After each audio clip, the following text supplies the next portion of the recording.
would like to know, how does one diagnose a borderline personality disorder?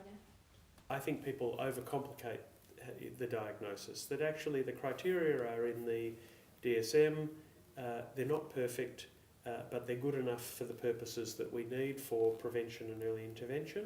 And the diagnosis is made by applying those criteria in a clinical interview and making sure that you separate out times in people's lives when they might have had a period of mental illness that might make them look like they have borderline personality disorder, but they don't necessarily have the disorder. So it's about asking them, usually, are you like this? Is this how you usually think, feel, perceive, behave in relation to other people?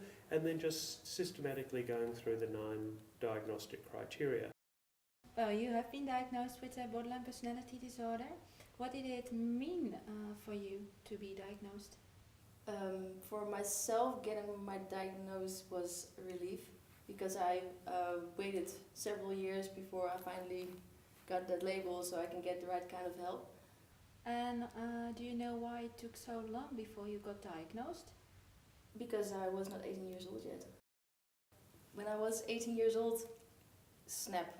Today I have borderline personality disorder. Yeah. Like, okay, Yesterday you didn't have it. Yeah. Thank you very much. I Yes. just bought it online, something. It was, I felt neglected, I guess, by the healthcare system. So that's a very sad but typical example of the problem, that actually it's not correct. There's never been a limit of 18 years of age on the diagnosis of borderline personality disorder. Going right back to the DSM-3 when it first came out, that if you actually read the Diagnostic and Statistical Manual, it actually says you should be cautious, and it says that in the unusual circumstance that you would make this diagnosis, but actually it then makes it easier to make the diagnosis. It says you only have to have the features for 1 year if you're under 18. So this is one of the myths that's very hard to shake in the community, in the mental health community among clinicians, that you can't make the diagnosis. And I think Shirley illustrates exactly the reasons why we should be making the diagnosis, because you had to wait 4 years with problems getting worse before you could get the right treatment. And so it's a nonsense. And often people say they won't make the diagnosis because personality is still developing. But what we know now about the development of personality and personality disorder is that it actually changes across the life course, that personality never stops developing.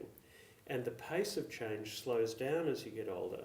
But if you want to wait for someone to have a perfectly stable personality to make a diagnosis, you'd have to wait until they were dead, because personality changes across the lifespan. Even in old age, personality still changes. And so we really need to talk to the community about this. And actually, I think people like yourself, Shirley, and families of people with borderline personality disorder need to educate clinicians in the community about this myth that you can't diagnose the disorder in people under the age of 18, or this myth that stability is a reason, or instability is a reason to not make the diagnosis. What we know is that actually personality changes more between the age of 20 and 40 than it does in the teenage years. So if you're waiting for stability, you're going to be waiting a very long time to make the diagnosis.